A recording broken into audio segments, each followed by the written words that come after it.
co-found is what this morning has been. I'm going to take a minute out of our 20-minute speaking slot here to give my deepest gratitude to Ideagen. And George, don't hide behind the sign. Please step forward. CloudWerx is proud to be here. This is our first time as CloudWerx at Ideagen. There's some old faces. I've been around here for a little bit, but thank you so much for having us. I want to highlight our founder and CEO, Jason Geis, CloudWerx, and CRO and co-founder, Betsy Reed, our fierce leader. And I have to say, when it comes to running the P&L, she's fierce.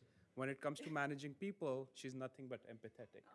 And with that, I'm going to hand it over to Betsy for an awesome power talk. Betsy, all yours. Thank you. Thank you.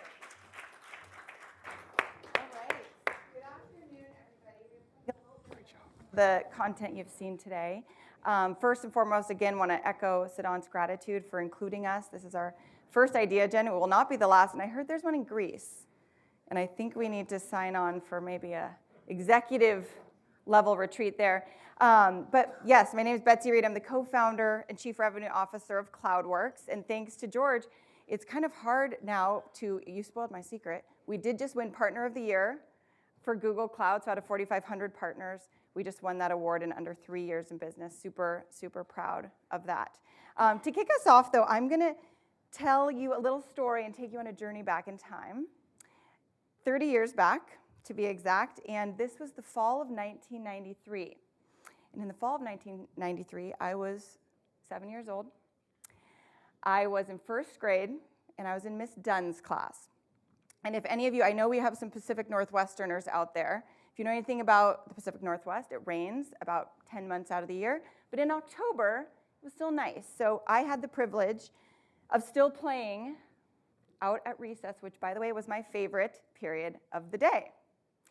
At that time of year, soccer was the sport we played when we went out to recess, which was my favorite sport and one that I really excelled in. So one particular day, I ran outside. I stood in the lineup for the draft pick, and I'm like, yes, you know, this is my jam. This is where I feel most confident. And that day, there was a new boy. He was in class. He was, you know, a cool guy. He was a leader among the peers, and he had volunteered to be captain that day. So I'm standing there, I'm waiting to be called, and usually I was picked pretty early in the draft, and he pointed at me. I'm like, sweet, he gets it. He's new, but he knows I'm good. And as I ran over to stand up next to him, he looked at me and he said, oh no, I wasn't picking you for my team. I was pointing at you to let you know that girls aren't allowed to play soccer with the boys. I was pretty crushed, as you can imagine. I mean, look at me. I'm so pumped. And I thought, I'm good. Like, I can play. I'm better than most of you out here. This is confusing. I'm physically capable. I'm not injured in any way. And more than that, like, I loved it. I loved it so much. How could he be so out of touch? So as soon as, you know, this thought process went through my mind, the bell rang, and we had to go back in. So that day, instead of playing soccer, I instead experienced something much more significant, which was my first and one of my most formative, uncomfortable moments. So back in the classroom, I couldn't stop thinking about what had happened. I was frustrated we didn't get to play, number one. And number two, I was sick to my stomach thinking about how flawed this was. So at that time, I had a couple of choices. I could stay silent, find something else to do at recess, and I could move on. Or I could do something about it. I'm going to let you guys guess what choice I made. After school was dismissed, I went up to my teacher, Miss Dunn's desk, and I asked if the next day before we got started, if I might have the opportunity to share a few words with my class. She was a little confused, I'm sure. I'm this precocious 7-year-old volunteering to speak in front of 30 of my peers. But as confused as she was, she agreed, and she didn't even ask me why. That night, I went home to prepare my talking points. Why Girls Should Be Allowed to Play Soccer Too by Betsy Reed was on my notebook. I think my mom still has this, by the way. Among my talking points were, we have legs to run fast, we have feet to kick the ball, we have brains to outsmart our opponents, And given those facts, I didn't see a difference between boys and girls when it came to sports, especially soccer. The next day, as I prepared to give my speech and Miss Dunn trued up on her word and gave me the floor, I was nervous. As prepared and passionate as I was about this topic, I was freaked out. What if they laugh at me? I mean, these are first graders. What if they talk behind my back? What if they call me names? And what if, worse than anything, after all this, I don't get to play? At that moment, I decided that the temporary discomfort of making that speech was nothing compared to the lingering nag of regret if I didn't. So up I went. I don't really recall much of a standing ovation after I was done, but I do believe I made some of those little minds think. I sat back down. I was a little relieved, as you can imagine, and the speech was done, but I still was a little bit anxious about the ultimate judgment time, which for me was going back out to play at recess. So that day, the bell rang, I ran outside, and instead of lining up, I volunteered to be captain. And I took a lot of care to pick my team. I even picked cool guy first. He was good. I wanted to win. And that day, I played with more grit and determination than I ever had before. And slowly, over the course of that year, something else happened. One by one, I was joined on the field by other girls who liked to play too. I asked them, why haven't you played before? Why didn't you ever come out? They said they were scared. They were scared they'd be made fun of or they wouldn't be accepted into the boys' club. That my speech made them feel more comfortable. It was then that I realized the power in discomfort. So today, we're going to go on a little bit of a quest to dissect discomfort. Why does it exist in the first place? What evidence is there to show it's worth embracing? And given all of that, how can we leverage it and harness its power to build ourselves as better human beings, create better leaders, build better teams, and also support us in creating a better world? So relax, or don't, and join me as we get a little uncomfortable. So the human body is a complex machine, as a testament to many of the speeches here today. I feel like I've learned so much already. And it's made up of hundreds and hundreds of systems that are designed to keep us safe. One of those systems is responsible for the feeling of discomfort in our bodies. And it comes in 3 biological forms: physical, mental, and emotional. Of the 3, physical is probably the most relatable, as we all have pain receptors in our body that alert us when we're in danger of physical harm. You put your hand near a hot stove, the heat receptors notice the heat, alert us to pull it away. If they didn't exist at all, we wouldn't know to take our hand from the stove until it was red and blistered. The damage already done. This is an important system in our body. The second is mental discomfort, and while there's a wide magnitude of severity that comes from this discomfort, I'm going to focus on 2 that are the most common that we probably experience on a weekly, if not daily basis, and that's cognitive dissonance and mental fatigue. Cognitive dissonance, anybody know what that is? You don't have to say it out loud. Okay. Is when our thoughts and beliefs do not align with our actions. Okay? We have evolved to feel this situation as painful. Why? So it prompts us to course correct, to gain internal alignment. Think about the last time you committed to either starting or stopping a behavior or a hobby or something. What happened when you went back on that commitment? It probably felt bad, feels bad. And we've evolved to notice this as a perception so that we can be triggered to make clear decisions and stick with them in the future. It's very important. In addition, there's also mental fatigue. So this is in place so we shift tasks. Our mind can only focus on one task or activity for a certain amount of time. We need that breathing room so we can be productive, so we can be creative, so we can stay motivated. We can think outside of the box. This is critical. On the same vein, in this world of instant gratification and digital dopamine hits, we're constantly distracted. So you need to focus on when you are, in that task, give it your full attention. It's your superpower. The third form is emotional discomfort. Think about your most recent, Think about your most recent positive experience. What feelings came up for you during or after? Happiness, love, excitement, enjoyment?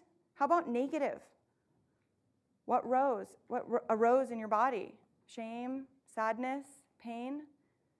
Emotions are what galvanize experiences into our subconscious and conscious minds. They allow us to draw from those associations and hopefully recreate the good experiences in the future and then prevent or avoid the negative ones. That's why they're there. So with all of these different systems working, the danger comes when we lose touch with reality. So when is discomfort and the feeling of it a true threat, something we should pay attention to? And when is it an opportunity to build strength and resiliency? The opportunity lies here to learn to harness this power and use it for good, safely, with maximum development and minimum damage. So the value of discomfort, however, goes far beyond just our key biological needs that we've developed in evolution. It also creates better people, and then as a result, there's a cascade effect. A better person can be a better leader. We know great leaders are what build great teams. And that collective vulnerability drives innovation, which ultimately leads to a better world. So discomfort creates vulnerability. When you're uncomfortable, you're vulnerable, right? You're scared, you're nervous, you're anxious, whatever it is. You're out of your comfort zone. Vulnerability creates connection. When was the last time you had a really vulnerable conversation with somebody? If they responded well and didn't reject you, you probably felt more connected to them. When you're connected, you feel safe. And when you feel safe, you have the freedom to innovate. You have some of those needs covered. So discomfort creates the opportunity in the environment for innovation. It's time to shift the paradigm between avoiding discomfort and the risk of failure to embracing it. Let's bring it on, right? And really take that as a personal rallying cry. Founder of North Star Leadership Institute and also my personal business coach, Annie Yatch, has a saying, you're either winning or you're learning. There's no such thing as failure. This is something we should all take to heart. As a leader, when you can dive into the deep end and show your bravery, go first. Be scared and do it anyway. It creates goodwill for your team, and they'll be willing to go to battle for you. I promise. So I was listening to a Tony Robbins seminar a couple years ago, and there was a study that was done that he was kind of giving the summary on, and it focused on the difference between optimists and pessimists and what are some surprising findings. And not surprisingly, optimists were said to win more often. So you can maybe think, okay, was it their positive energy? Was it their vibe? Was it their can-do attitude? And the answer is no. Those things help, right? And they're fun to be around. It was not the main distinguishing factor at all. They weren't smarter, they were not more capable, and they were not more prepared. In fact, when surveyed, and I feel this, when surveyed, they actually said they felt quite unprepared in most of their endeavors. So it wasn't that. So what's the secret sauce? What's their recipe for success? What has them win more over pessimists? The main difference is that optimists tried more. They had more at-bats. While pessimists sat on the sidelines, thinking about why they shouldn't do something, why they can't, stuck in a limiting belief pattern, the optimists just went for it. And if you, in any way, subscribe to Annie's motto of win or learn, you can see why with every experience, whether they won or they lost, they were creating the opportunity for growth and to learn, and the result of that is a force multiplier. Optimists learned how to harness the power of discomfort. The Navy SEALs have long been studied as they're one of the most elite teams to ever exist. What's their secret? In the book, How Leadership Actually Works, that's about the training, it's an amazing book if you guys want it, and we have our leadership team reading it right now, but it's about the Navy SEALs training principles. One of the critical components of the Navy SEALs is their ability to self-regulate. Does that sound familiar? It's their ability to embrace discomfort, to perform in uncomfortable situations. And while many folks that join the Navy SEALs have an innate ability or kind of a born ability to be uncomfortable and do it anyway, this is reinforced through grueling training, through commitment to these disciplines, and through execution in real life. When you can lead by example with vulnerability and build an elite team that does the same, you create a deep connection. You create an environment and a team that will push further, that will try harder, that will embrace failure. They'll lift each other up. And you'll be victorious, whether you're winning or you're losing or you're learning. And that's the power of discomfort for teams. So I've shared a little bit about how discomfort can make you a better person, selfishly, how it can make you a better leader and build elite teams. But I'd also like to share with you why it can create a better world. So as co-founder of CloudWerx, we get to work with some of the most innovative technology companies in the world, many of which have a birthplace in Silicon Valley. The Valley for 40 years has served as one of the biggest hubs of tech innovation. It has given birth to such tech giants as Google, our favorite, Apple, Uber, Facebook, thousands more.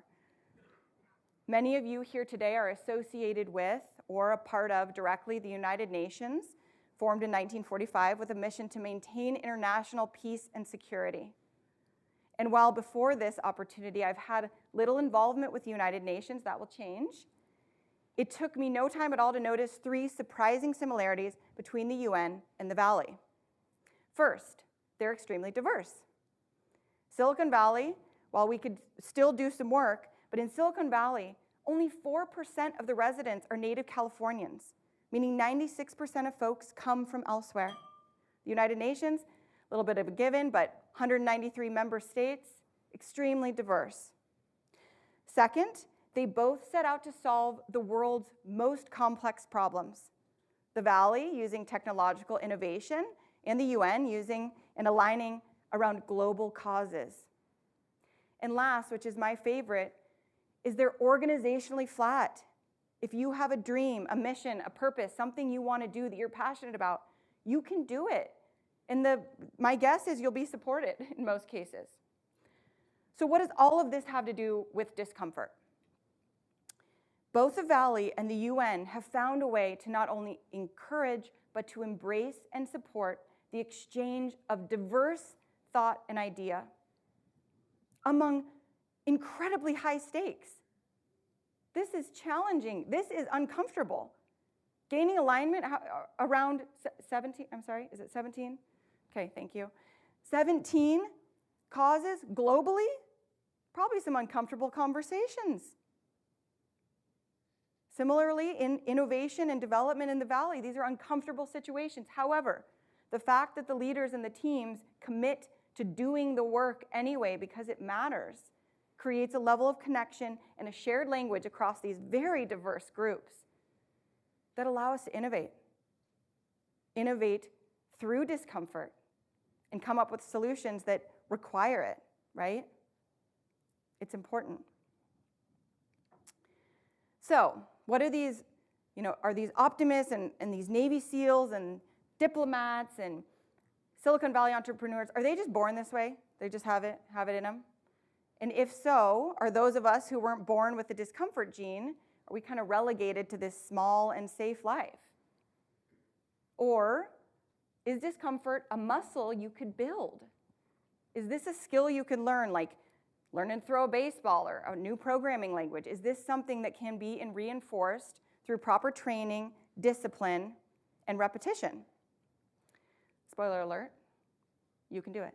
You can work on this. You can work on this because our brains are literally wired to do this, and they use neural pathways in the conscious and subconscious mind to do so. The conscious mind is responsible for memory, reason, and planning, and the subconscious mind kicks into gear to alert the conscious mind to take action or not. Example, you want to quit smoking. You made a commitment to do so. You know it's terrible for you. Now, I know it's one of the lifestyle changes you can make if you want to avoid dementia and Alzheimer's in the future. So, quit smoking. A day in, you're feeling a craving. You're feeling uncomfortable. Both the conscious and subconscious mind are going to kick into gear to help you as you grapple with this decision. The conscious mind judges it. Well, I don't think this is a good idea, and here's why. And the subconscious mind goes into, where's the conflict?